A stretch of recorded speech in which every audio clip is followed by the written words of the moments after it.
Greetings and welcome to today's CFOLC program, Planning, Forecasting, and Taking Action in a Changing Business Environment. Given the challenges you are all facing currently, we are so honored that you've chosen to connect with us today. And of course, a special thanks to Oracle NetSuite, today's exclusive webcast sponsor. Our guest speakers today are Art Whitman, Megan O'Brien, and Tom Kelly of Oracle NetSuite. My name is Kristen Todd. I'm the Vice President of Marketing for the CFOLC. I'll be facilitating today's session. Just a little housekeeping before we get started. Your lines are muted so that there are no distractions. However, we encourage your questions throughout today's program. So type them in the question area on your dashboard and I'll ask them on your behalf. Today's program qualifies for 1 CPE credit. To qualify, you must be a current CFOLC member and answer all of the polling questions in today's program. In order to answer those polling questions, you must be logged in. If you've dialed in and need CPEs, please hang up and use the direct link provided to you at registration. Also, at the end of today's program, you'll receive a quick survey we hope you'll complete, as we do love your feedback. To help support our community during these challenging times, the CFOLC has moved all of our live chapter events online temporarily. A full list of our programs are listed on our website. Be sure to connect with us online, visit our website, LinkedIn, Twitter, and Instagram. That will get you the latest CFOLC news and industry news. If you're not a current CFOLC member and are interested, we have several levels of membership: Premium, Virtual, and a new limited time member option, CFO Connect.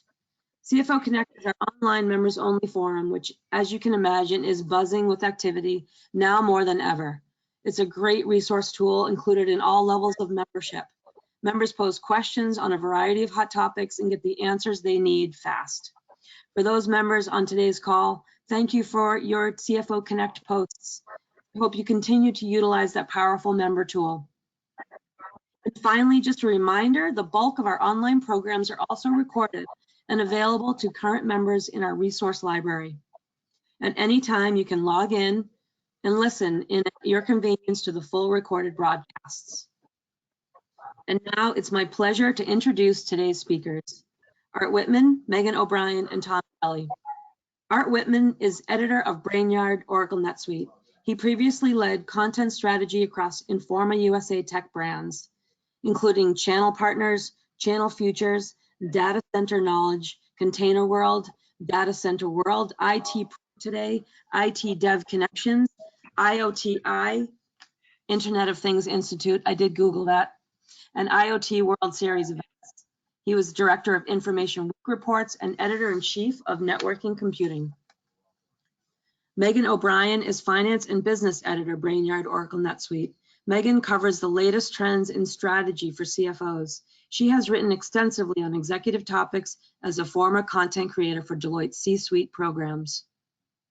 Tom Kelly is Senior Director, Product Marketing and Management for Oracle NetSuite. Before joining Oracle NetSuite, Tom founded T. Edward, a strategic and operational cloud consultancy, providing cloud expertise and CXO services from companies from Fortune 500 to startups. Prior to T. Edward, Tom held a variety of executive positions with large cap companies, including PepsiCo, eFunds, and Deluxe Corporation, as well as small cap, privately held entities such as eBenex, Full Contact, and PeopleNet Communications. Tom is a CPA and holds a BA degree in accounting from North Carolina State University and an MBA in finance from Fordham University. Art, Megan, and Tom, the floor is yours. Great, thank you. Next slide, please. Oh, there's our handsome faces. Next. And Safe Harbor, we won't actually be talking about NetSuite products here for the most part. So if you think you've heard any news about NetSuite products, you didn't. First of all, they don't tell us anything new about NetSuite products, and second of all, it's not the focus of our presentation. Focus of our presentation is 2 surveys. The first we did in 2019. The data was collected in late November and presented in December, and it serves as a bit of a benchmark for the attitudes that people had before coronavirus was a thing. The second survey was done in the early weeks of April. So as it turns out, that survey is about 3 weeks old right now. So normally 3 weeks makes for a pretty fresh survey data. Things are changing very fast here. So as we go through our presentation, we'll talk a little bit about what the data tells us and a little bit more about what we see happening in the subsequent 3 weeks from the survey. When we do our surveys for Brainyard, we always survey financial executives, non-finance executives, and other management. You see those stats here, and you'll see that it's about a third and a third and a third of each. Slightly different demographics between our December survey and our April survey. We have a few more small cap, or I should say SMBs in our survey, under $10 million, and the other about 45% is over $10 million. Next slide, please.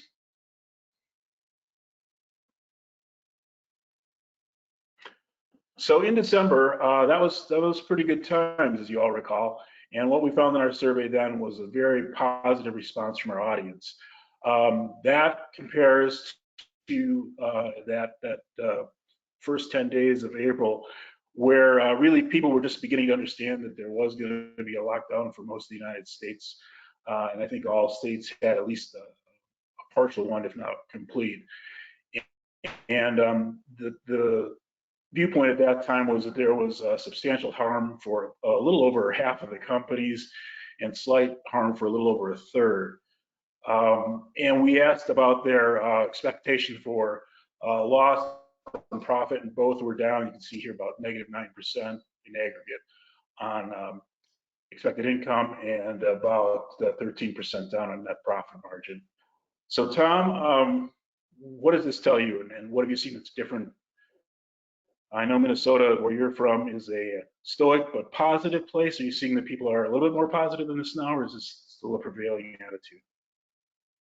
Well, yes, I'm in Minnesota now, but I'm sorry, I was born and raised in New York, so I'm still trying to acclimate. But you know, it's interesting. This is almost a complete flip, you know, from where folks were thinking towards the end of last year. But you know, it is something to be considered that while I think it's over 50% of CFOs have, you know, indicated that revenues are going to be down significantly versus what they originally forecasted. I think the thing to think about here is, this is not going to last forever. There are some, I guess, rays of hope, as we've been hearing.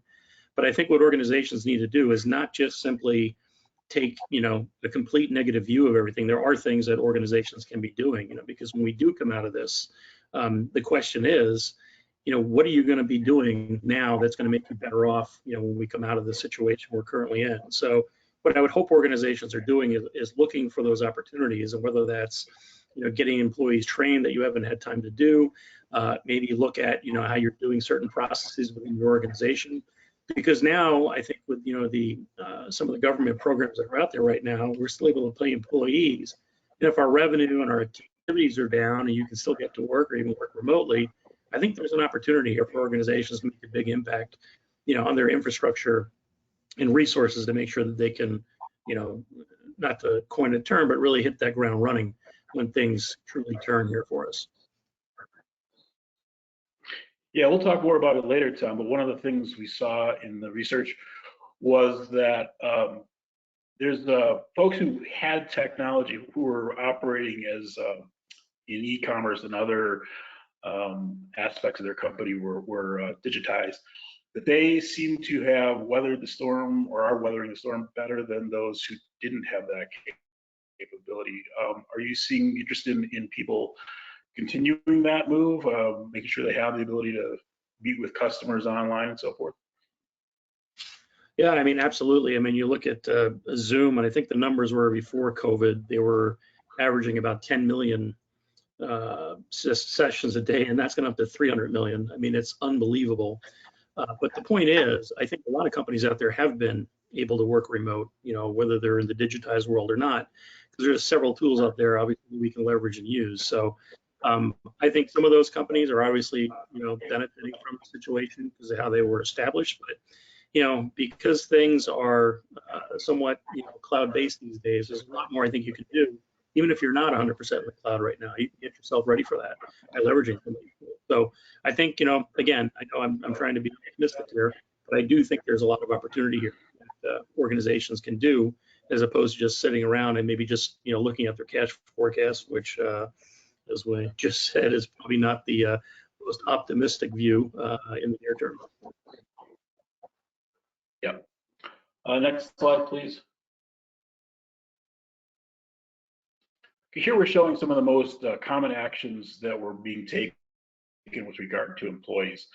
And gratifying to see that most companies were first and foremost concerned for employee health and doing sensible things that seemed like most companies realized would be the right thing to do: cancel travel,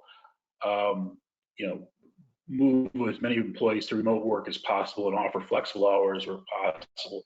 We had a number of options on this question that aren't shown here that were the less common ones, and it was also gratifying to see that it was less common at that time for companies to be thinking about layoffs or reduced hours, although that certainly is common enough.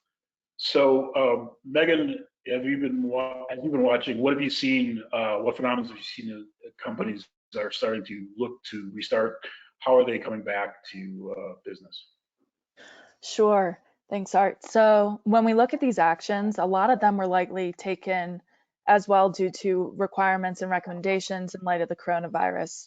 However, as companies look to bolster their liquidity in light of this complicated future and a slower economy, many of these actions are actually going to be needed to cut back on spending, like canceling non-essential travel, eliminating contract workers, and offering unpaid leave, unfortunately. One thing that I did want to note is that the top actions executives reported taking was educating their employees on how to stay healthy, which you, Art, note as well as very heartening to see, because this is so important across all industries to keep talent safe and boost opinion towards the employer. However, we're also seeing the importance of that play out from a legal sense. Within the last few weeks, news has shown several instances of employers or employees suing companies for unsafe work conditions. Part of that being that they felt that they were not trained on how to stay safe in this environment. So we're seeing recommendations from the CDC on how to reduce the spread of COVID-19 and informing workers of confirmed cases in the workforce. And this guidance can really help keep employees informed, and that can in the future help avoid litigation, but also just foster a sense of trust and transparency within the workplace. Another thing that I also did want to note is the large amount of employers offering flexible hours, 70 and 72%. And we've talked to quite a few executives as we've been writing about this. And something that's been consistently brought up is the fact that it's not a normal environment. It's not the normal working from home. Many employees have kids at home for the indefinite future, and they're going to need to take care of them and even homeschool them right now. So many business executives have realized that this typical 9 to 5 isn't going to work right now. And I think they're going to continue making these flexible arrangements in the future until we kind of get back to the full normal of things. So it's good to see that. Yeah. So I believe we have our first poll question coming up. I think you'll see Yes, that we on do. your screen here in a Absolutely. second. I'm going to bring that to you all right now. Which best describes your current situation regarding employee headcount? Kept at full employment through the pandemic, reduced but looking to add back some or all employees soon, reduced and don't expect to add anyone back for a while, reduced headcount and may reduce it some more, increased headcount since the beginning of the pandemic. And just give everyone a Okay, couple. while we're Yeah, go ahead, Art. Sorry about that.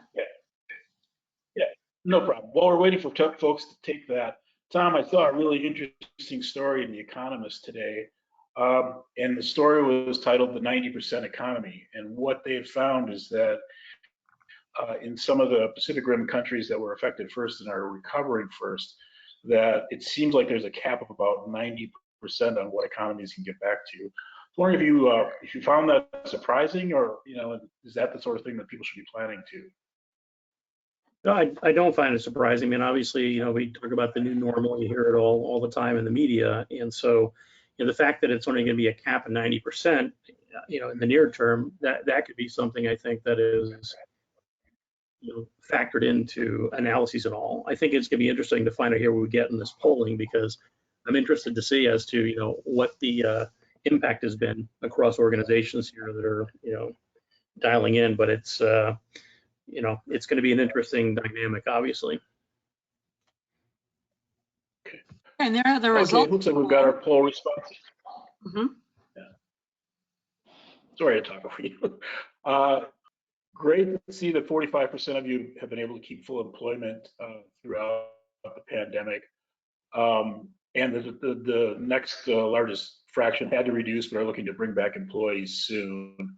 It's also good to see that only a few of you are reducing headcount, may have to reduce more, 7%. So Tom, that looks like good news to me. What do you think? No, I think it's pretty positive relative to what we've been seeing. There's an adage or a term I heard somebody use the other day. They called it, BC versus AC, and I think we all have an idea what that means. But now they're saying BC stands for before COVID, and AC stands for after COVID. So I think in the AC environment, 90% cap, perhaps might be. But I think we've also found there's a lot of organizations out there that are growing, and so when we look at things where kept full employment, reduce headcount, to some extent, and then increase headcount, those are still some significant numbers. So while it is somewhat dire in regards to, it could depend on the industry you're in, there are, I guess, opportunities out there for organizations to take hold of. And personally, I'm happy to Move on see to the that next slide, 3%. As small as it is, I'm happy to see that 3%. Absolutely. Thank you, Art. Thank you, Yeah, I Tom. think that's great. Okay, next slide, please. Okay, McKinsey, pretty respected firm, has published these 5 things to do right now. And they are a pretty basic set, but I think they're a pretty solid set too. By the way, this comes from a much more extensive page that McKinsey's keeping. And I found it to be a fascinating look at both what companies are doing, what different countries are doing, and what the results are there. So recommend a quick Google of that one if you can.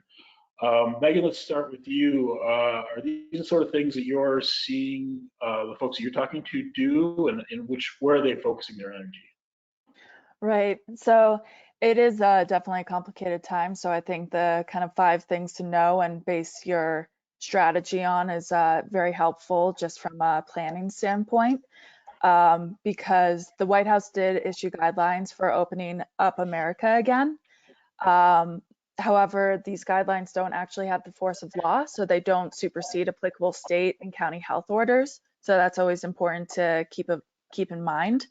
I think a lot of what we're seeing is companies are forced to become more efficient, more digital during this time. And the question is how much of that translates to the post-COVID world. And we're already seeing it happening, which is kind of fascinating to look at. For instance, when we're looking at remote work, we saw that a large majority of employers are allowing employees to work from home due to certain restrictions and recommendations. But we're already seeing companies kind of say to themselves, this is working great. Why not go ahead and pursue this in the future? So for instance, last week we saw Nationwide Insurance switch to remote work permanently in 5 states. So I think that it's really going to be a question of companies taking into account, okay, what have we learned during this time and how can we continue to evolve using these lessons? I think that's a great point. Tom, I was talking to some of the other folks here at Oracle. I know the thought is that it's unlikely that we'll return to using our offices exactly as we did, and they're trying to figure out what that means right now. So you've been following things like financial officer's ability to do a remote close. We're finding that most of them were able to do it, or is that one of the pain points that people are going to have to address as they go forward? It's kind of been mixed, I think, and I know it's not just those organizations that perhaps are digital, and they've actually, most of them are kind of have said, what, there's really no difference in terms of what I do. But there are those organizations that are kind of in the transition, if you will. And certain things like people don't seem to think about, and that is, if you're having your checks sent to the office and you need to go get those checks, well, obviously you can't digitally or virtually do that. You physically need to go and get the documents and endorse them and send them. Conversely, paying vendors, a lot of people, particularly small mid-sized businesses, have one or two people that sign the checks.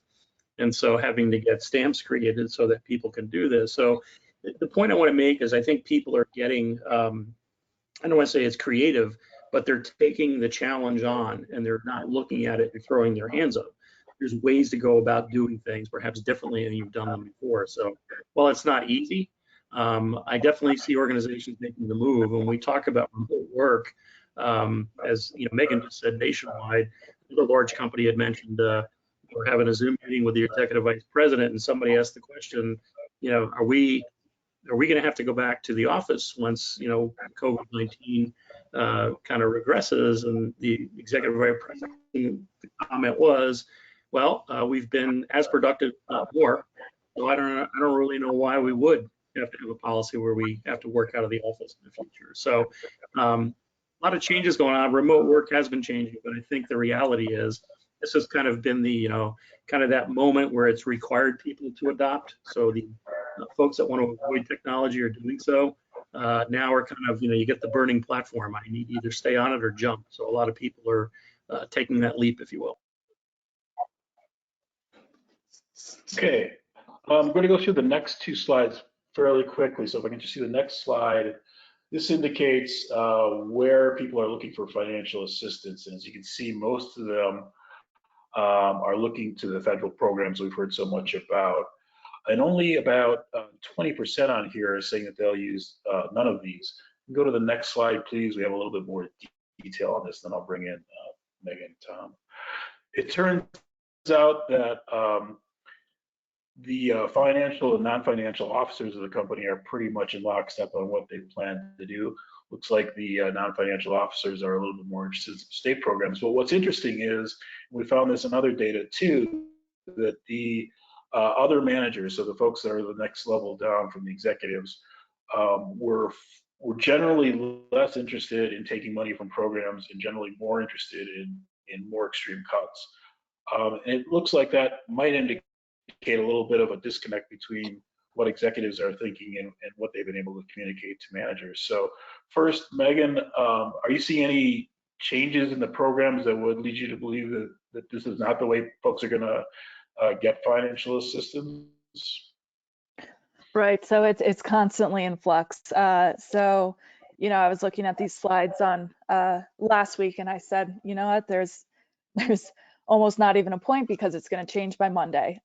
So we're still seeing a strong emphasis on those federally backed loans or grants, both from the Main Street Lending Program and the Paycheck Protection Program. The Paycheck Protection Program has seen a huge amount of demand. And the Trump administration actually announced yesterday that 2.2 million small business loans worth about $175 billion have been made in the second round. So now they're actually considering the possibility of a third round of funding. So I think we're going to really continue to see that demand there. The question is that if companies continue to, if we don't see a third round, or if companies are struggling to get that funding, where they will turn to. So we might see a decrease in that federally backed loans and grants and seeking that, and more towards other options. Yeah, so Tom, two questions for you here. One is, what do you make of the difference between the upper management and middle management? And the second observation is that, as Megan was saying, there's been some announcements over the weekend.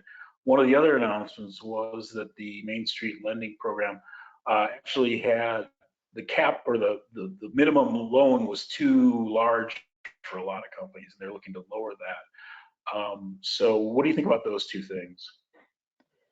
Well, I think first and foremost, having been a financial executive, it's obviously the finance executives are the smartest in this survey. And I say that knowing that the 85 people who dialed in are probably finance executives. So trying to appeal to the audience here. Secondarily, when you talk about the loan program, we've also heard about some of the companies that went for the loan that shouldn't have. But I've also heard that the amount on average is somewhere in like a 70 to 75,000 has been like the average loan amount across all of the organizations that have subscribed to this. So I think that as things go forward, there's even discussions about additional federally backed programs or additional PPP funding. So I do think organizations need to seriously consider that. But there's another thing in here that I gleaned from this information. It kind of goes to what I've been talking about, and that is, you can't technically, you're not going to cut your way to profitability in some regards, because if you cut too much, right, you're going to basically kill the organization. So you really have to be very strategic. So I think what I'm also seeing in these numbers, particularly with the finance responses, is that I think finance folks are being pragmatic here. There's opportunities to do things that are, supportive from the government, but there's opportunities to do things internally within the organization. So I think what's happening here is, the finance organization is really taking a hard look at what should be done, what's a must do versus what's a nice to do, or what should we be doing from a standpoint of going forward, such that we're not going to cripple the organization now and into the future. Right, thanks. Next slide, please. So we asked about the top concerns for business with respect to coronavirus. This is just April data here.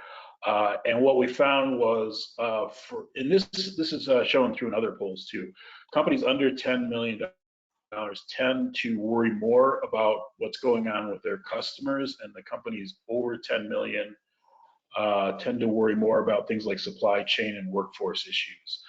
Which is not to say that both aren't concerned for customers and both aren't concerned for other things. It's just that their focus and their worry tends to be on customers if you're under 10 million, and the focus and worry tends to be on sort of internal structuring things if you're over 10 million. We also found here, obviously, that some of the smaller companies felt they lacked the business continuity plans, and there was some concern for going out of business. So I believe we have a poll question that goes with this slide. Is that right? Yes, we do. Thank you, Art, for staying on top of that. Second poll, officially launched. Which of the following have you experienced in your business? Select all that apply. Reduced sales, canceled, canceled contracts, delayed payments, supply chain issues, shifted significantly to remote work, applied for a government assistance program, and had to close down business for a period of time. Okay. Well, folks look at that. And come on. No, go ahead. Sorry about that. Yeah, so while folks are considering this question and putting their answers in, a different survey showed that 42% of CFOs currently lack contingent plans for a second wave.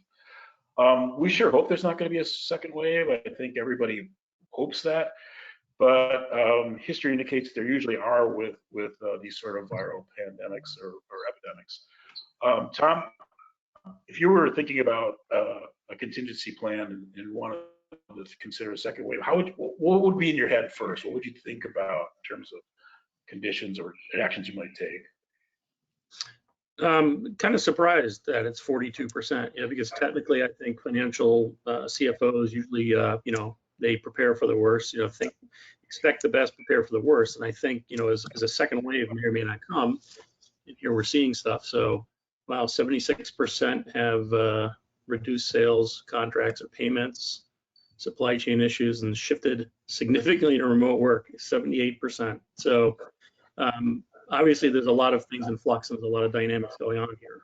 But I think the reality of it is, there's a great quote I once heard, and this was long before COVID, but the quote was, never allow good crisis to go to waste. It's an opportunity to do the things you once thought were impossible. And I think, to some degree, we need to have that mindset right now. And while we're hoping for the best, i.e. get a vaccination, get a cure, or treatments for the virus, the reality of history, if we look at things, the 1918 pandemic, the second wave was considerably worse than the first. So I would say this: we have time right now before that second wave is going to hit.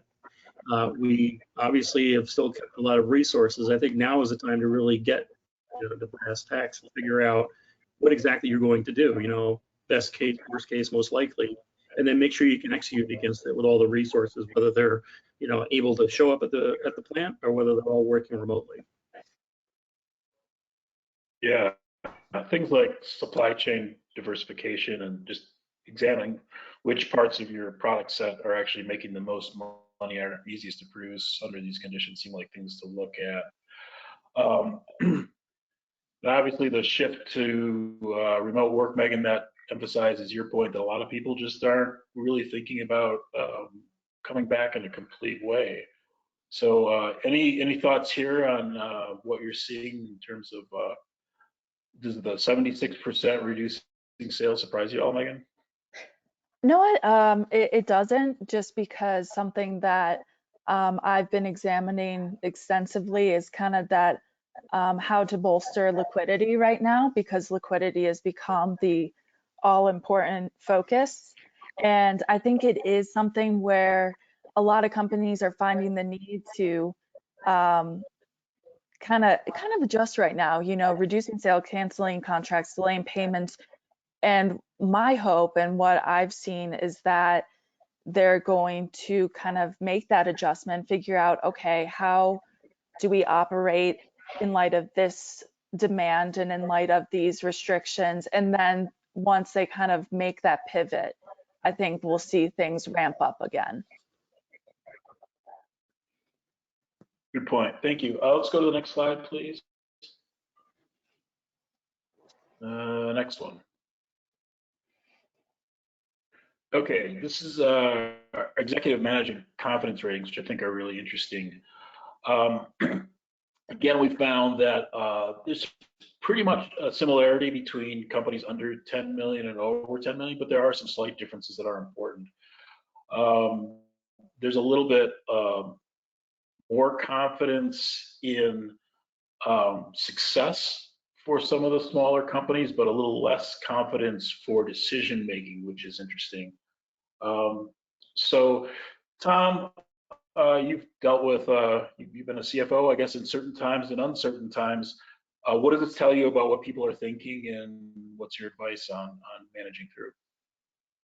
Well, obviously, it's kind of surprising because it seems a bit counter that there's not the confidence in business success seems somewhat high, but then the executive management confidence and decision making to me seems very high. So it seems counter. Maybe what they're saying is that whatever their decision making is, they're not too confident in it, which I think can go towards the type of information that they're dealing with or have available, right? Because I think what we're finding is those organizations that have bridged the chasm, become more digital and have information at their fingertips. Obviously, I think it's analogous to having confidence and having good information versus those that don't, which I think you're dealing with trying to be able to extract information from places in the organization that maybe are an on-premise type system or whatever.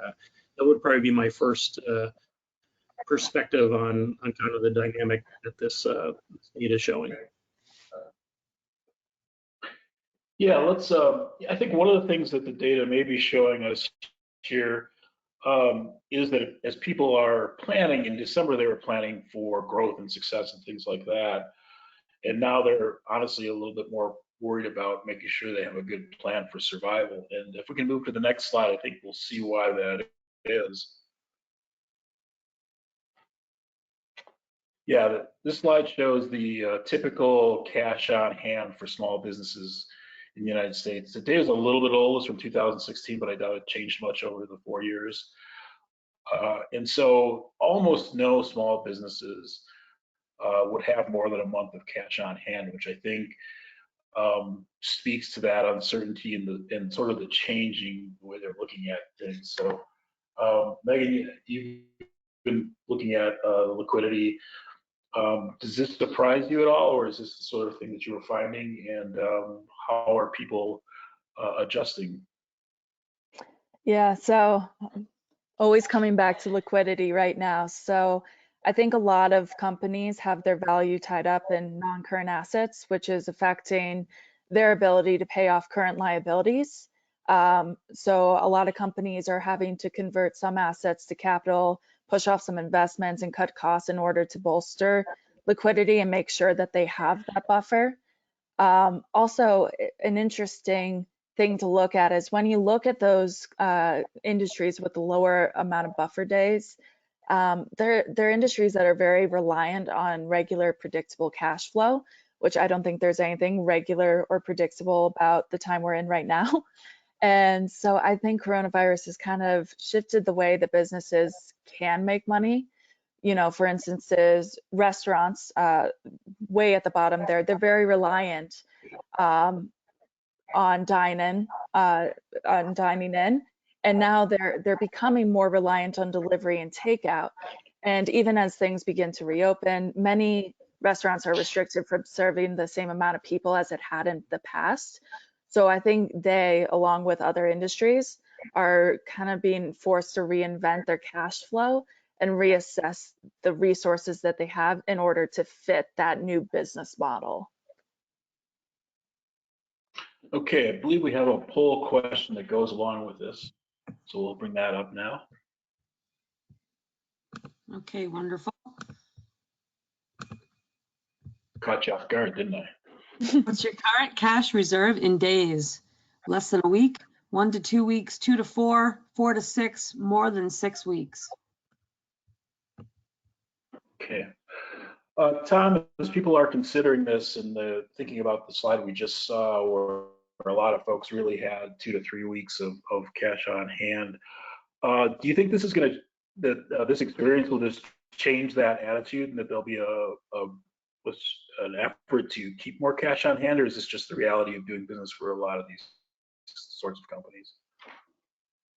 I think you would hope it would be, but this goes back to, there's obviously competing needs for attention throughout the day for any organization. But when you look at this stuff, I don't want to get into the survey even said cash is king. I think every financial person on this call knows that you've heard that term, and that's very true. But I would encourage folks to look at things and maybe take a different tack. I'll give one specific example.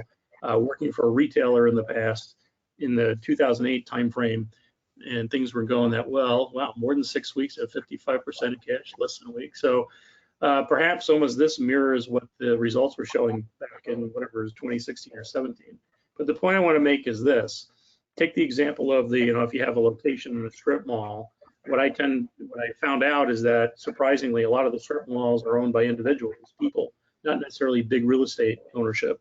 And you could work with those folks. And you can tell them, look, I can't make a payment right now, but I'll share my, store income statement with you, and I'll give you 50% of whatever the revenue might be. So you could work out, I think, creative ways beyond just, I'm looking at DSO and DPO, and I'm going to do this, I'm going to cut ahead. I would encourage organizations to look at perhaps creative ways to look at how am I conserving cash, and it could also lend itself to going out and driving revenue too. So it shouldn't be a zero-sum game, but I would highly encourage organizations and spread it out to the group, the whole organization, because there's some really good ideas out there. I know it's hard to believe they may not come out of my hands, but there might be some other organization or other departments in the organization that have some very, very good ideas that could help boost liquidity, as Megan mentioned. Great. Next slide, please. And by the way, congrats to all of you who have 6 weeks or more of working capital. That's amazing. Okay, we're just going to go through this very quickly. We asked a question about assessing government response, and what we found is that the ones that really shine here are the local and state authorities, and I think that's really great to see, because those are the folks. The news that we tend to see looks at the pandemic as, or at least the mainstream news tends to look at the pandemic as sort of a picture of the whole, and really it's a bunch of small pictures that make up that really make the difference. So it's great to see the local and state organizations are responding well, and hopefully they'll continue to do so. Let's move on to the next one, please. This is a little bit of a complicated chart, but stay with me here. I think it's worth seeing.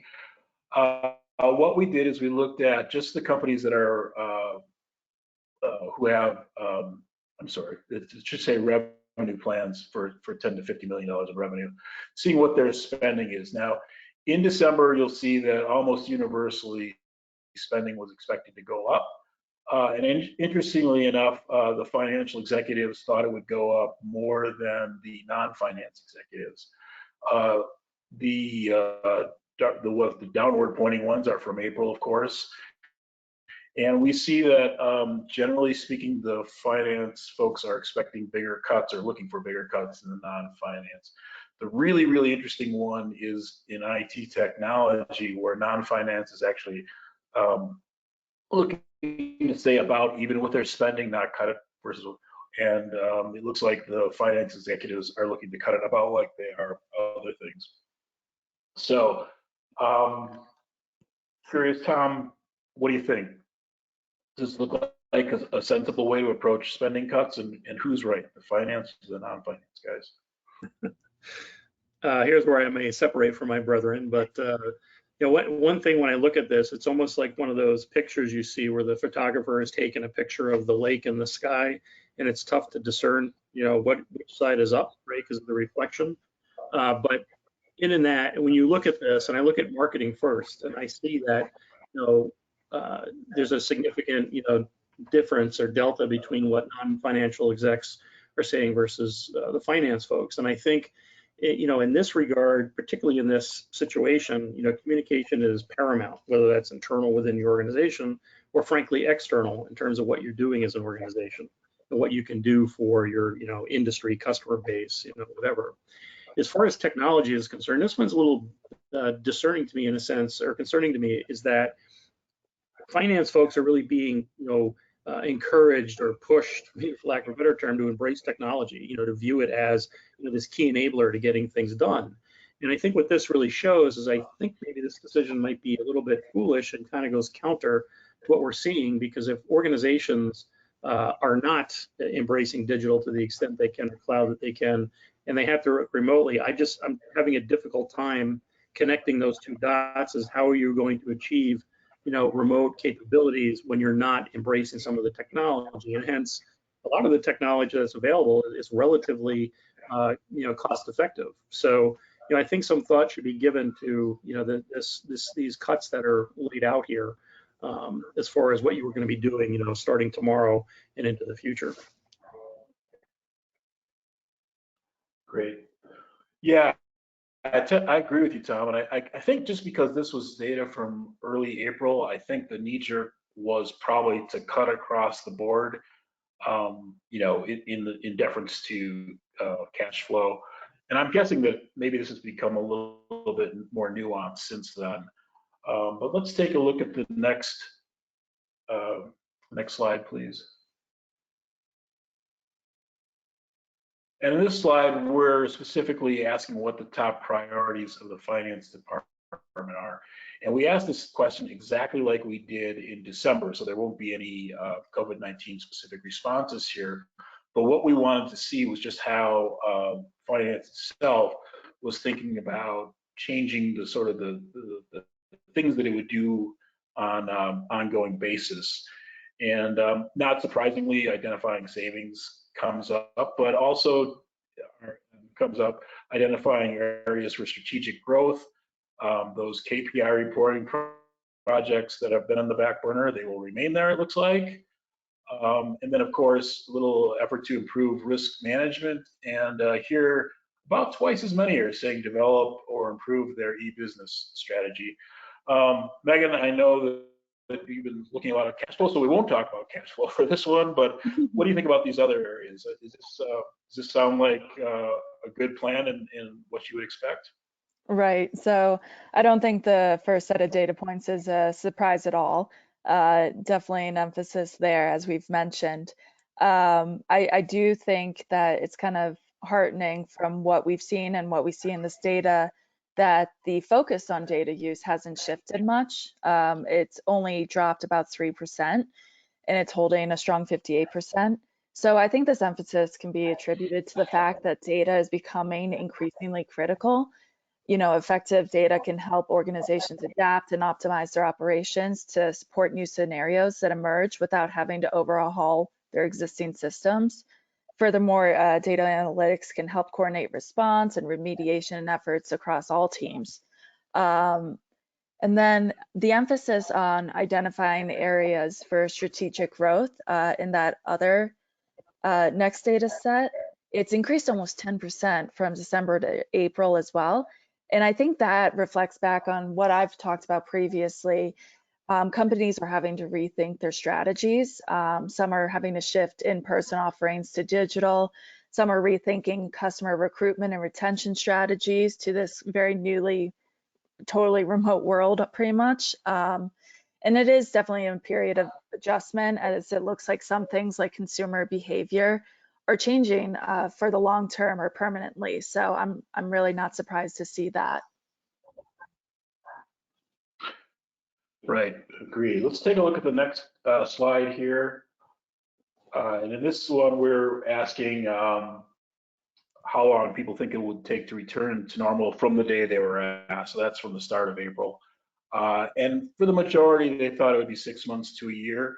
And I know we have a poll question that goes along with this. Before we get to the poll question, Tom, does this echo what you're hearing? Or do you think the outlook has changed much in the past, I don't know, 3 weeks here? Or do you think that this is going to hold true? What's your guess? What's the poll going to say? I'm on the spot here. Well, I mean, you mentioned the comment about in Asia, 90% cap on, levels you'll get back to post-COVID or AC, I guess I should say. It's tough to say. I mean, this is really throw a dart at the board, I would say at this point. I think it's going to end up somewhere between 6 months and a year, if I had to call it. But that would be my perspective. Okay, let's get that poll question, see if I put Tom on the spot and see if he was right or not. Let's see. Did you have a crystal ball, Tom? Based on what you know today, how long will it take your business to return to normal? Less than 3 months, 3 to 6, 6 months to a year, more than a year, and no idea.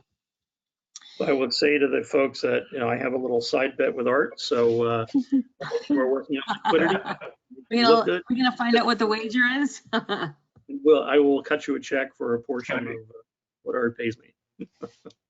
So I did have a question posed from one of our attendees. If you'd like me to ask that on their behalf, happy to right now.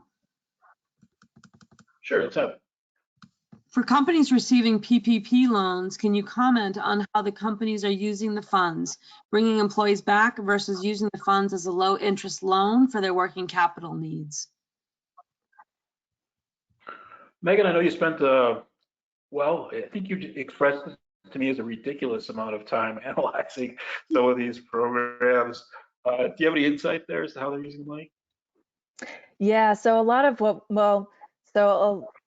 we kind of seen it in a bunch of different lights. And unfortunately, I read an article this morning by the New York Times of some larger companies getting the loans and using it for not great, but not really what it was intended for, right? Like different buyouts and things like that. But when you're looking at the companies that are actually small business and very much meant to use it, proceeds from a PPP loan is really meant to be used for limited purposes.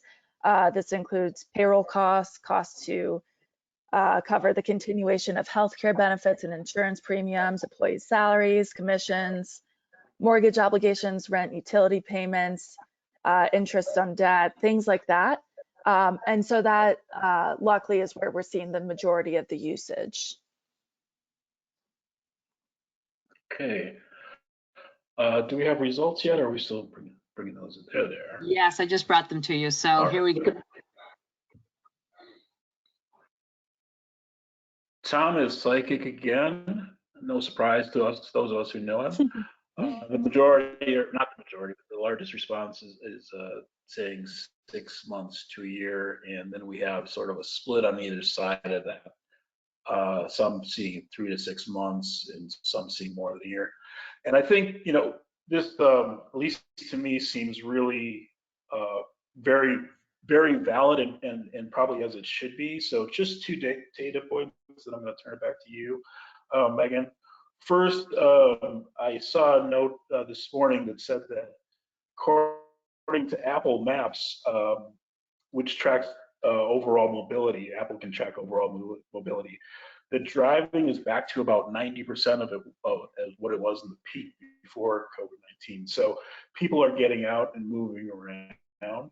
But at the same time, I also read this morning that Warren Buffett just sold all of his airline holdings. So that lets us know what Warren Buffett thinks is going to happen with the airlines.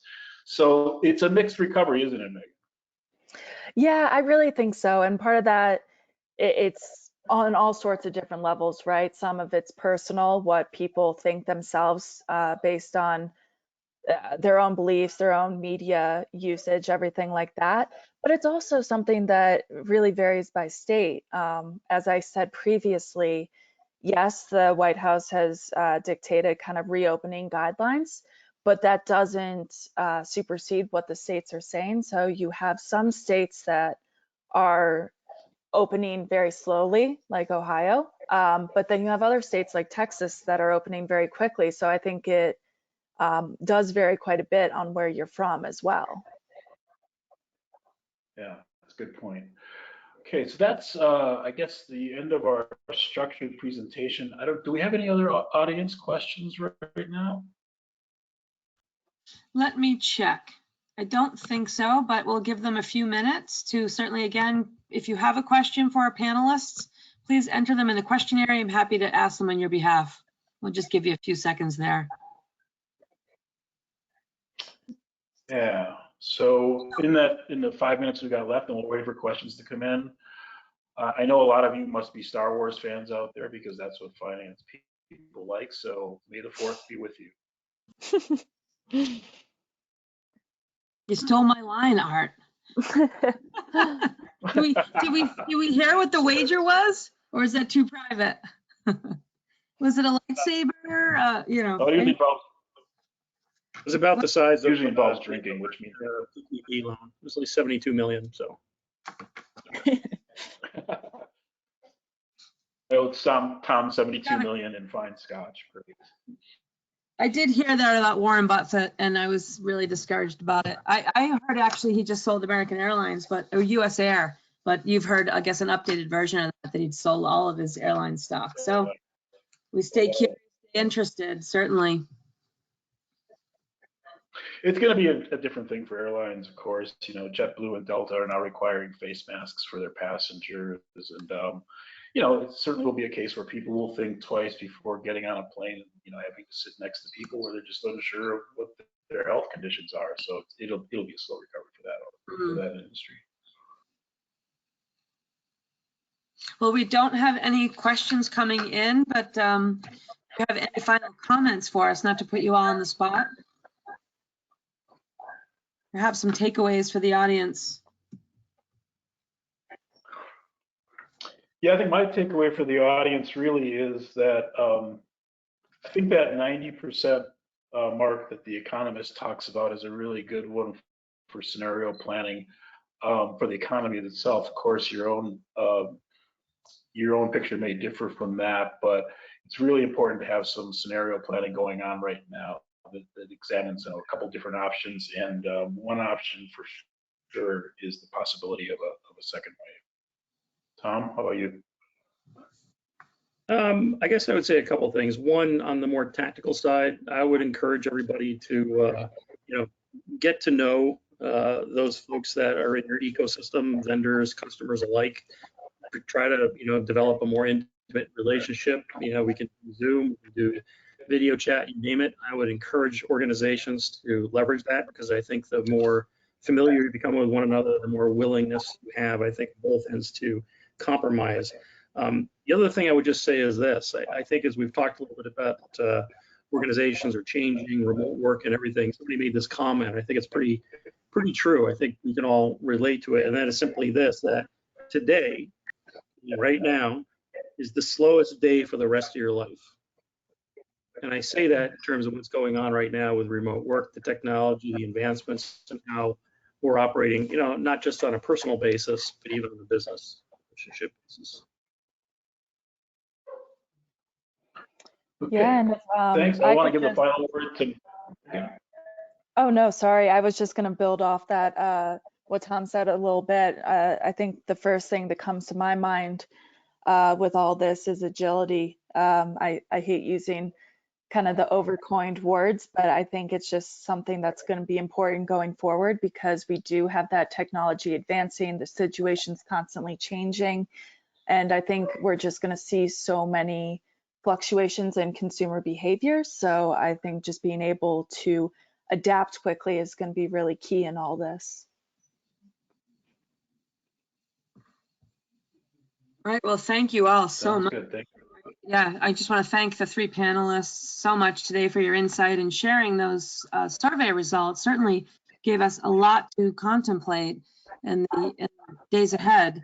I do love that. It's a scary thought, Tom, for this is the slowest day for the rest of my life. I certainly am going to have to bulk up on my Wheaties orders. But as you consider new options going forward, I hope that you'll keep NetSuite on the forefront. I want to thank them all for joining us today, and of course for your contribution and continued sponsorship. I do hope you all received some valuable info during your time with us today, and this concludes today's program. Stay well, stay connected, and of course, may the 4th be with you.